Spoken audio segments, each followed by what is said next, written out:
Hey, this is Matthew, and welcome back to Nerd News today. And this time around, we've got a trio of statues to review. And they're so big, you can't even see my head in the B camera. Hello down there.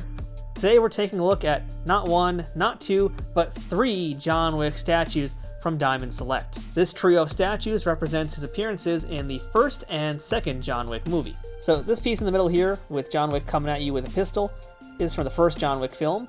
The one over here is from John Wick Chapter 2, as is this one over here. So initially I was going to do all three of these as individual reviews, but I decided it might be actually kind of better to do a compare and contrast of these three.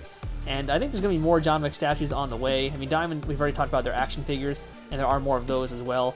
So I decided, you know what, yeah, let's go ahead and do these three for now, and show you a look at all of them at once, because that might help you make your decision on which John Wick you want to own. So the boxes are, well, you can see kind of different sizes, kind of different shapes, but they're all fairly square or rectangular, and they all have the same in terms of what's on them. You know, you can see the front window on this side, and they each have a left and right open window, which you can now see here. And of course, all of them have the traditional diamond sunroof, which I'll just show you on this guy here. The back of the boxes give us a clear look at what the statue is going to be on the inside, as well as a kind of like 1 or 2 sentence description of the movie and who John Wick is. And the packaging also lets us know that these were all designed by Caesar and sculpted by Rocco Tartamella. So he is basically going to be the John Wick expert. And I will be kind of sort of comparing these to the action figures as well, and those I believe were sculpted by Yuri Tming and designed by Gentle Giant Studios. So we'll see which one's actually better, if it's going to be the figure or the figure diorama in this case. But that's enough about these guys. Let's go ahead, open them up out of the box, and get a better look at them from all angles. So here's all three of our John Wick statues out side by side, so you can see how they all compare in terms of scale and everything like that. So each one of these statues is totally different from each other. Some are more somber, whereas others are more action-packed. They each have their pros and their cons, so let's take a look at all of them closer. And I'm going to start here with probably, I guess you could say, arguably the more boring of the bunch. That's the Catacombs piece here from John Wick Chapter 2. And this one is basically just him walking. That's all it actually is. But there actually still is a lot of good storytelling in this, because he's walking away from something. You can see there's some smoke coming out of his gun here. And we also have a pretty intricate background, I'd say, compared to the other pieces in this set, because we've got this brick wall that's going on in the background here. We've got all these candles on the floor with this column over here. We've got this sort of bronze tree holding up these raspberry candle type things. I don't really know quite what to describe them as, other than candle raspberries. Is that a term? It is now. So there's actually a lot of interesting elements to this piece, more so than the other two we have here. Now this guy in the middle is, I don't know if I want to call it the most action-packed, but it's pretty close to being up there. I mean, this is him basically charging through this door. I think this is from the scene in the nightclub. I'm not entirely positive, because he's already been, you can see, like, wounded here. So I'm pretty sure this is him charging into the nightclub, about to have his shootout. Whereas the one over here on this side is, alright, this one I'm going to say is the most action-packed, because it's literally him firing a shotgun, and you can see this shotgun blast coming out of the muzzle over here. But it's almost like, because we got more action and we got this shotgun effect, they spent a lot less time on the base, because this base here is just nothing. There's nothing to this base. It's just a pile of dirt, basically.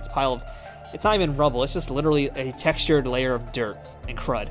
And that's kind of very, very uninteresting, especially when you look at either of these other two pieces, because again, we have this very cool, intricate catacomb setup with this piece here, and this one here, he's literally bursting through a door. And I say that because you can see the door is partially open, in fact. Like, it's actually him coming through this piece. And I really like that a lot, in fact.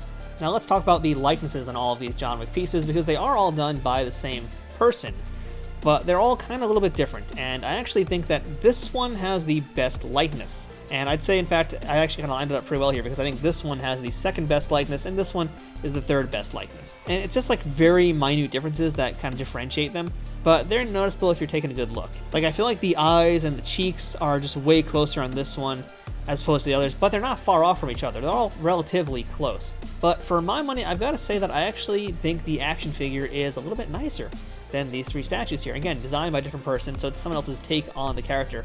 But here's a shot of what the action figures have looked like. We're looking at the John Wick Chapter 1 and the John Wick Chapter 2 figures. And for my money, I thought those were like some of the best, most underrated figures out there to begin with. And even those head sculpts are really, really excellent. And for my money, are a little bit better than the statues we're looking at right now. But that's not to say these are bad and they don't look like Keanu.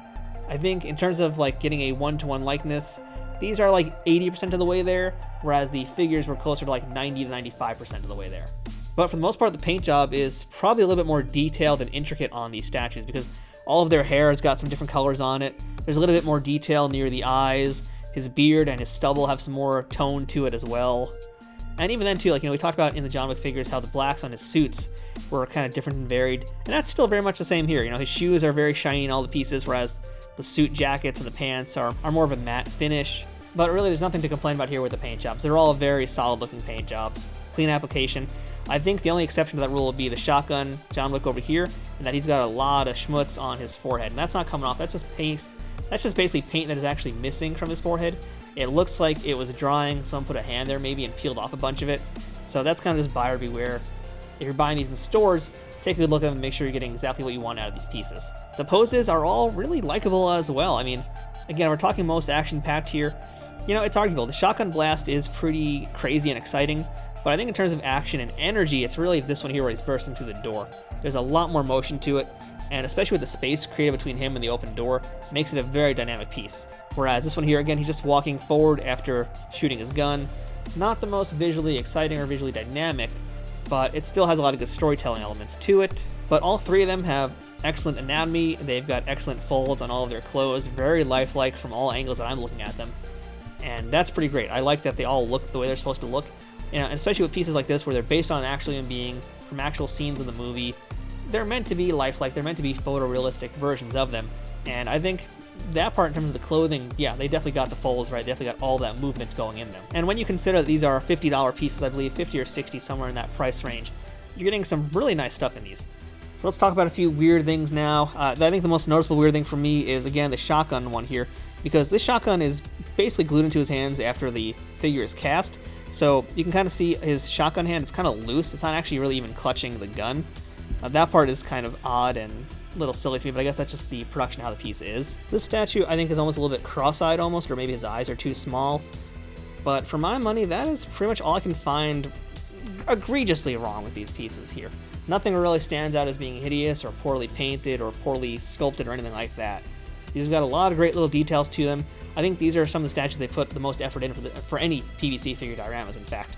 I mean, I'm talking about they've even painted in cufflinks and lapel pins, whatever you call those things. I don't even know what they call them, but they've done a lot of good job getting a lot of details, making the most out of the price point, and really packing these things in with a lot. Because keep in mind here, I mean, with this one in particular, you're getting a whole door frame. That's kind of cool. It might seem silly to call a door frame exciting and cool, but it really makes this piece very big. It frames it really excellently. And same with this one here. This is another great looking piece in terms of the base and everything that comes with it, because if you really think about it, this is a lot of stuff that this one's coming with. We've got a brick wall. We've got this tree with 4 individual raspberry candle thingies. We've got all the columns. There's a lot going on in this one. And then we come back to this one again with the shotgun, and it's like, once again, in comparison, it's not as interesting because his base is just a pile of mud. That's not that great.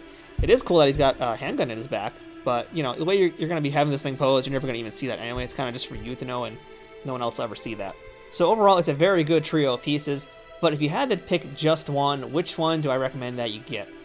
It's a tough call, but I'm going to say that the door frame is my favorite piece, the one from John Wick Chapter 1. And it really comes down to the framing of the piece for me. Like I said, I thought that this one over here has got the better likeness, and this one might be pretty cool because it's got that muzzle effect with the shotgun, but I think for dynamism, for lightness, and for just overall as a statue and as a piece of art, this one with the door frame totally nails it for me. There's a lot of cool things going on here.